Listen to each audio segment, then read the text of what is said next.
Hello everyone, ನಾನು Sushma. Veg wonders ಚಾನಲ್ಗೆ ಸ್ವಾಗತ ಸುಸ್ವಾಗತ. ಫ್ರೆಂಡ್ಸ್, ಇವತ್ತು ನಾನು ಲಂಚಿಂದ ಕುಕ್ಕಿಂಗ್ ವ್ಲಾಗನ್ನು ಸ್ಟಾರ್ಟ್ ಮಾಡಿದ್ದೀನಿ. ಇವತ್ತು ಊಟಕ್ಕೆ ಏನು ಮಾಡಿದ್ದೆ ಅಂತ ಅದನ್ನೇ ನಾನು ನಿಮ್ಮ ಜೊತೆಗೆ ಶೇರ್ ಮಾಡ್ತಾ ಇದ್ದೀನಿ.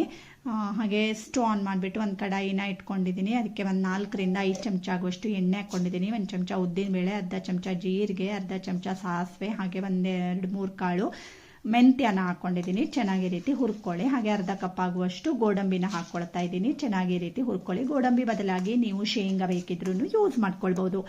ಹಾಗೆ 2-3 ಈರುಳ್ಳಿನ ಉದ್ದುದ್ದವಾಗಿ ಕಟ್ ಮಾಡಿಕೊಂಡು ಹಾಕ್ಕೊಂಡಿದ್ದೀನಿ. ಚೆನ್ನಾಗಿ ಹುರ್ಕೊಳ್ಬೇಕು. ಈರುಳ್ಳಿ ಒಂದು ಸ್ವಲ್ಪ ಜಾಸ್ತಿ ಹಾಕ್ಕೊಳ್ಬೇಕು ಈ ರೈಸ್ಗೆ.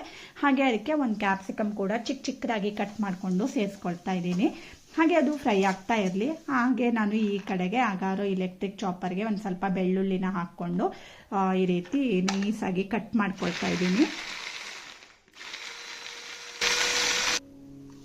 ಈಗ ಕಟ್ ಮಾಡ್ಕೊಂಡಿರೋಂತಹ ಬೆಳ್ಳುಳ್ಳಿನ ಇದೇ ಈರುಳ್ಳಿ ಮಿಶ್ರಣಕ್ಕೆ ಹಾಕ್ಕೊಳ್ತಾ ಇದ್ದೀನಿ. ಬೇಕಿದ್ರೆ ನೀವು ಶುಂಠಿ ಕೂಡ ಹಾಕ್ಕೊಳ್ಬೋದು.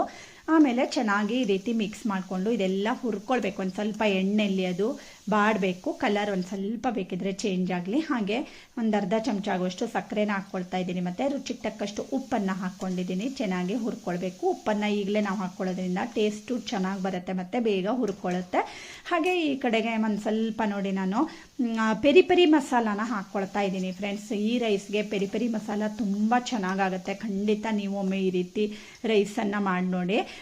ಚೆನ್ನಾಗಿ ಇದನ್ನೆಲ್ಲ ಮಿಕ್ಸ್ ಮಾಡ್ಕೊಳ್ಳಿ. ನೀವು ಪೆರಿ ಮಸಾಲಾನ ಹಾಕಿದಾಗ ಮೆಣಸು ಒಂದು ಸ್ವಲ್ಪ ಕಡಿಮೆ ಸಾಕಾಗುತ್ತೆ. ಹಾಗೆ 1.5 ಚಮಚ ಆಗುವಷ್ಟು ನಾನು ಕೆಂಪು ಮೆಣಸಿನ ಪುಡಿನ ಹಾಕ್ಕೊಂಡಿದ್ದೀನಿ. ಇದು ಬ್ಯಾಡಗಿ ಮೆಣಸಿನ ಪೌಡರ್ ಆಗಿರೋದ್ರಿಂದ 1.5 ಚಮಚ ಹಾಕ್ಕೊಂಡಿದ್ದೀನಿ. ಇಲ್ಲಾಂದರೆ ನೀವು ಪೆರಿ ಮಸಾಲಾನ ಹಾಕಿದಾಗ 1 ಚಮಚ ಆಗುವಷ್ಟು ಮೆಣಸಿನ ಪುಡಿ ಸಾಕಾಗುತ್ತೆ. ಒಂದು ಸ್ವಲ್ಪ ಸ್ಪೈಸಿ ತಿಂತೀರಿ ಅಂತ ಆದರೆ 1.5 ಚಮಚ ಹಾಕ್ಕೊಳ್ಳಿ. ಹಾಗೆ ಒಂದು ಸ್ವಲ್ಪ ಲಿಂಬು ರಸನ ಹಾಕ್ಕೊಳ್ತಾ ಇದ್ದೀನಿ. ನಾನು ಈ ರೈಸ್ಗೆ ಟೊಮೆಟೋನ ಹಾಕ್ತಾ ಇಲ್ಲ. ಈ ರೀತಿ ನೀವು ಮಾಡ್ಕೊಳ್ಳೋದ್ರಿಂದ ಟೇಸ್ಟ್ ತುಂಬಾ ಚೇಂಜ್ ಆಗಿ ಬರುತ್ತೆ, ಚೆನ್ನಾಗಿರುತ್ತೆ. ಚೆನ್ನಾಗಿ ಈ ರೀತಿ ಮಿಕ್ಸ್ ಮಾಡಿಕೊಂಡು ಎಲ್ಲ ರೆಡಿ ಮಾಡ್ಕೊಳ್ಳಿ. ಹಾಗೆ ಒಂದು ಸ್ವಲ್ಪ ರೈಸನ್ನು ನಾನು ಆಗಲೇ ರೆಡಿ ಮಾಡಿ ಇಟ್ಕೊಂಡಿದ್ದೆ. ಸ್ವಲ್ಪ ಉದುರಾಗಿರುವಂತಹ ಅನ್ನನ ಮಾಡ್ಕೊಳ್ಳಿ. ಆವಾಗ ಚೆನ್ನಾಗಿ ಬರುತ್ತೆ, ಉದುರಾಗಿ ಬರುತ್ತೆ. ನಿಮಗೆ ಎಷ್ಟು ಅನ್ನ ಬೇಕು ಅಂತ ನೋಡಿಕೊಂಡು ಅಷ್ಟು ಅನ್ನನ ಸೇರಿಸ್ಕೊಳ್ಳಿ. ಹಾಗೆ ಮೇಲ್ಗಡೆಯಿಂದ ಹೆಚ್ಚಿಟ್ಕೊಂಡಿರೋಂತಹ ಕೊತ್ತಂಬರಿ ಸೊಪ್ಪನ್ನು ಹಾಕ್ಕೊಳ್ತಾ ಇದ್ದೀನಿ. ಚೆನ್ನಾಗಿ ಮಿಕ್ಸ್ ಮಾಡ್ಕೊಳ್ಳಿ. ಇದು ತುಂಬ ಟೇಸ್ಟಿಯಾಗಿ ಬರುತ್ತೆ ಫ್ರೆಂಡ್ಸ್. ತುಂಬ ಬೇಗ ಕೂಡ ನಾವು ಈ ರೈಸನ್ನು ರೆಡಿ ಮಾಡ್ಕೊಳ್ಬೋದು. ನೀವು ಲಂಚ್ ಬಾಕ್ಸ್ಗೆ ಬೇಕಿದ್ರೆ ತೊಗೊಂಡೋಗ್ಬೋದು. ಇಲ್ಲಾಂದರೆ ಮಕ್ಕಳು ಲಂಚ್ ಬಾಕ್ಸ್ಗೆ ಕೂಡ ಕಳಿಸ್ಬೋದು. ಅಥವಾ ಯಾರಾದರೂ ದಿಢೀರಾಗಿ ಗೆಸ್ಟ್ ಬರ್ತಾರೆ ಅಂದರೆ ಕೂಡ ನೀವು ಬೇಗ ಮಾಡ್ಕೊಳ್ಬೋದು.